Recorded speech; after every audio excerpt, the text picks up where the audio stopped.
공화당 트럼프 후보와 민주당 해리스 후보의 첫 TV 토론이 오는 9월 12일에 열리죠. 이번 TV 토론 조 바이든 대통령의 사퇴로 대선 후보로 갑작스럽게 등장하게 된 해리스 후보가 이 상승세를 타고 있는 이 판세에 탄력을 더 붙일 수 있을지, 또 트럼프 후보가 지난 6월 TV 토론에서 바이든을 상대로 거두던 완승을 재현할 수 있을지 큰 관심이 쏠리고 있는데요.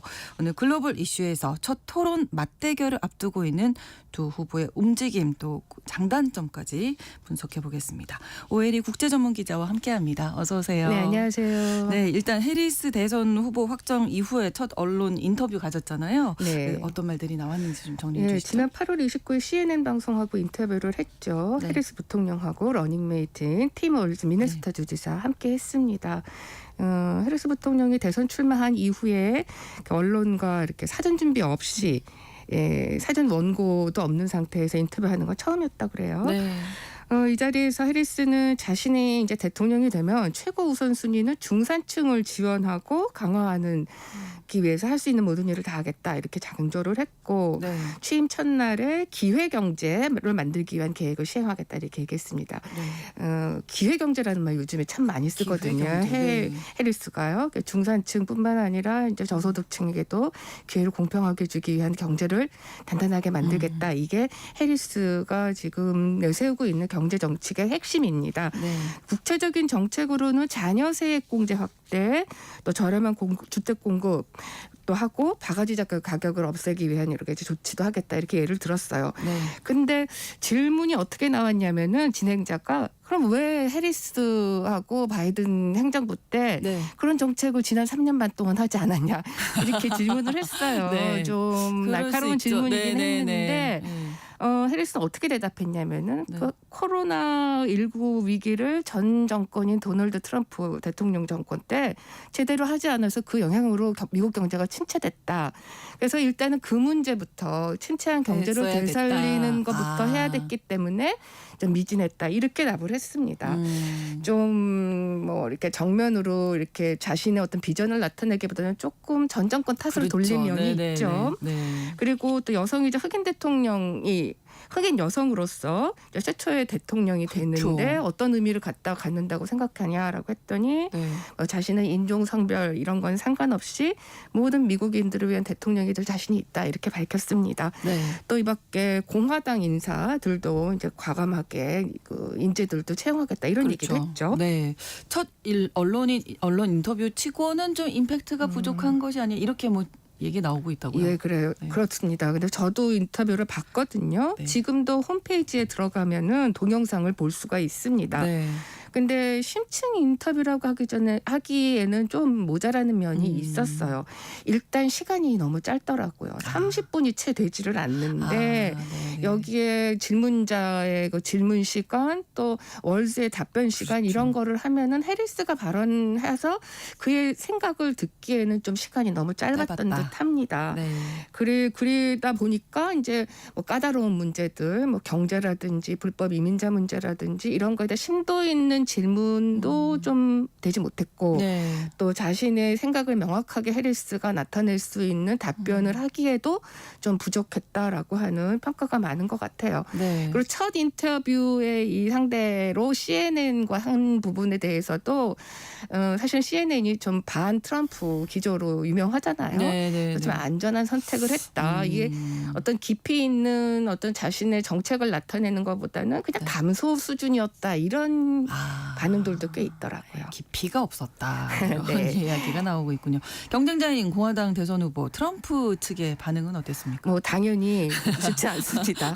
소셜 미디어에 그 방송이 끝나자마자 네. 이제 올렸는데 지루하다 이렇게 얘기를 했고, 예. 또 자신은 언론과 인터뷰를 할 때, 특히 방송과 인터뷰를 할 때 생방송을 하는데 이번에 사전 녹화로 하더라 이렇게 얘기를 했어요.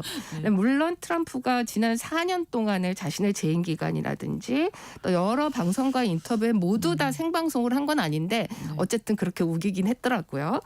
그리고 또 해리스가 그 단독으로 인터뷰하지 않고 네. 월스 러닝메이트 월스를 대동한 거에 대해서도 좀 지적을 했는데 앞으로 대통령이 되면은 뭐 김정은이라든지 푸틴이라든지 이런 사람들 단독으로 상대를 해야 되는데 과연 그런 능력이 있느냐 없는 것 같다 이렇게 지적하기도 했습니다. 그렇군요.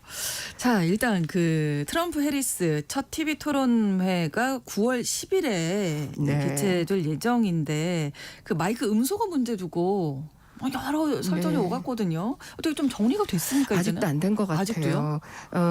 TV 토론이 이 ABC 방송 주최로 그렇죠. 대선 경합주 중 하나인 펜실베니아주 필라델피아에서 이제 개최가 됩니다. 네. 청중은 없어요. 그래서 ABC 방송의 두 남녀 진행자가 질문을 하면 네. 두 후보가 답변하는 방식으로 진행이 될 예정입니다.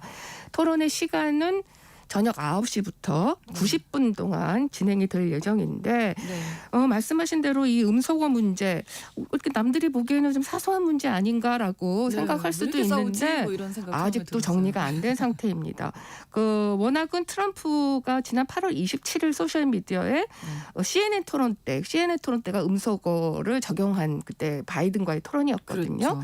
그때 동일한 규칙으로 하기로 민주당과 합의했다 이렇게 소셜미디어에 올렸어요. 그래서 토론이 그 규칙에 따라서 일정대로 진행된다 이렇게 했는데 해리스는 지난 8월 31일에 X에 올린 글에서 토론 내내 마이크를 켜는 투명한 방식으로 토론을 하자. 네. 그러면서 트럼프가 라이브 마이크를 이용해서 토론을 하지 못하는 거는 문제가 있다 이렇게 얘기하면서 일단은 측근들이 우리 트럼프 후보는 그렇게 마이크를 라이브로 켜놓으면은 우리한테 불리하다 이렇게 얘기를 하고 있다고 보여지는데 네. 자기 팀도 트럼프를 신뢰하지 못하는데 미국 국민이 어떻게 신뢰할 수 있느냐 이렇게 얘기한 걸 보면은 네. 오늘 아침에도 제가 체크를 해보니까 아직도 이 부분에서는 정리가 의견 확실히? 합의가 안 된 것으로 보여집니다. 아무래도 트럼프 측에서는 이제 8월 27일 첫 그 마이크 끄고 이렇게 했었던 때가 더 좋았단 말이죠. 네, 그 맞아요. 기억이 있으니까 예. 뭐 그런 신경전이 있겠죠. 그래서 예, 자신한테 유리하다고 생각하는 그렇죠. 거죠. 그 2020년 바이든 후보 당시 후보하고 토론을 했을 때는 정말 막무가내로 예. 막 끼어들고 뭐 네. 이렇게 무례한 행동하고 이래가지고 좀 점수를 많이 까먹었습니다. 그런데 지난 6월에 바이든하고 첫 TV 토론을 할 때는 네. 양측 모두 뭐 그런 과거 했던 그런 거를 좀 막기 위해서 음소거를 하자. 네. 상대편이 발언하는 동안에는 그 나머지 한 후보의 마이크를 끄도록 하자라고 했는데 네. 이번에는 본인이 이제 마이크를 끄고 하자라고 네, 하는 네. 쪽으로 트럼프가 주장을 하고 있는 겁니다. 그렇죠. 말씀하신 대로 그 1차 토론 때를 보면은 4년 전에 TV 토론했던 것보다 트럼프가 좀 달라졌다 네. 이런 반응이 좀 있었어요. 그렇죠. 좀 차분하고 절제된 그런 좀 태도를 보여줬는데 그게 사실은 마이크를 껐던 거가 좀 덕을 본 게 아니냐라고 하는 평가가 나오고 있는데 트럼프 진영도 그렇게 평가하고 있는 것 같습니다. 네. 그래서 해리스는 이제 끄면 안 되겠다 네. 생각을 하는 거고 네. 뭐 좀 4년 전에 비해서 굉장히 노련하고 뭐 논리적으로 얘기한다 이런 평가도 많았잖아요. 네, 맞아요. 6월에. 물론 이제 그 토론 때 네. 바이든이 여러 가지로 이제 실착을 해서 바이든 스스로 그 이제 그 토론에 사실상 졌다 이런 평가를 네. 받을 수밖에 없었는데 마이크를 끄는 문제가 아니어도 네. 트럼프는 이전과는 좀 달라진 부분이 있었던 것으로 보여집니다. 그렇군요. 좀 차분하고 조리 있게 자기 주장을 좀 피기도 했고요. 네. 또 토론 시간도 이렇게 바이든하고 트럼프가 얼마나 토론 시간을 주도했나 이런 거 볼 때는 트럼프가 좀 한 5분 정도 많았다고 하거든요. 그렇군요. 사실상 이제 그 날에 토론을 좀 주도했다 이렇게 보여지고 네.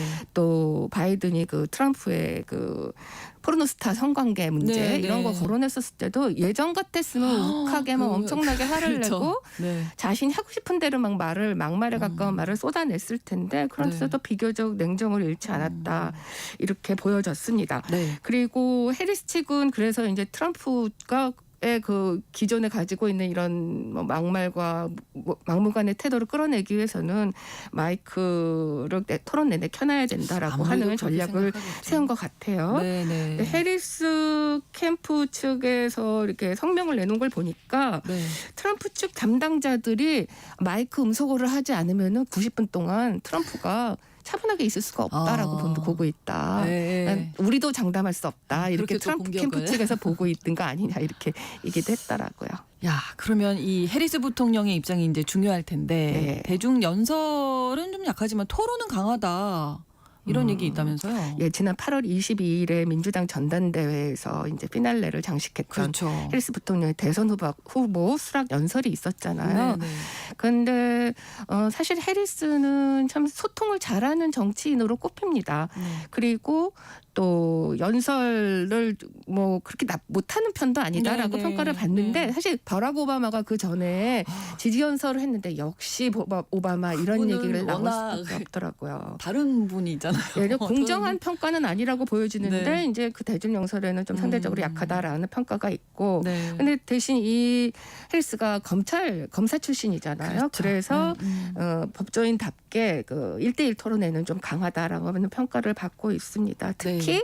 상대방을 자멸하게 만드는 그런 좀 전략 이런 태도가 좀 능력이 있다 그래요. 그러니까는 네. 검사 시절에 피고를 몰아붙이던 이런 실력이 역시 토론에서도 발휘될 수 있다 이렇게 보고 있는 것 같아요. 네. 근데 트럼프와 해리스는 여태까지 한 번도 이렇게 소위 맞짱이라고 예. 하는 이렇게 맞대결을 한 적이 없잖아요. 그래서 이번 토론은 이번이 정말 처음이군요. 예, 정말 처음이어서 정치적으로도. 해리스가 이번 토론을 통해서 검증대에 오를 수밖에 없기 때문에 상당한 부담이 있을 것으로 보여집니다. 네. 그리고 또 민주당은 바이든이 그 이전에 토론에서 트럼프한테 완패를 당했기 때문에 그렇죠. 그런 일을 막기 위해서 이제 해리스와 여러 가지 준비를 할 텐데 네. 과연 얼마나 해리스가 트럼프의 그 공세를 막아낼 수 있을지 유권자들이 아주 유심히 지켜볼 것으로 예상이 되고 있습니다. 그렇습니다. 핵심 주제는 어떤 것들이 나올까요? 핵심 주제는 아무래도 경제 외교 그리고 뭐 불법 이민이 되지 않을까라고 생각이 듭니다. 네. 엄밀하게 말해서 해리스에게 모두 불리한 주제다라고 저는 생각이 듭니다. 경제 부분을 보면은 앞서서 그 CNN 기자도 그리고 여러 가지 경제 아이디어, 정책 아이디어가 있으면 왜 이번 행정부에서 하지 못했느냐라고 하는 질문을 던졌는데 사실 바이든 행정부와 비교해서 좀 해리스만의 경제 정책이다라고 하는 거를 확실하게 보여주는 데는 좀 아직은 좀 미진한 것 같아요. 네. 또 더군다나 그 바가지 요금 문제만 해도 주류 경제학계에서는 굉장히 비판적입니다. 포퓰리즘 정책이고 해리스가 하려고 하는 여러 가지 정책들을 현실화했을 때는 이 연방 정부의 부채가 아주 심해질 거다 이런 얘기들도 하고 있어요. 외교 문제에서도 해리스는 좀 유리한 고지는 아니에요.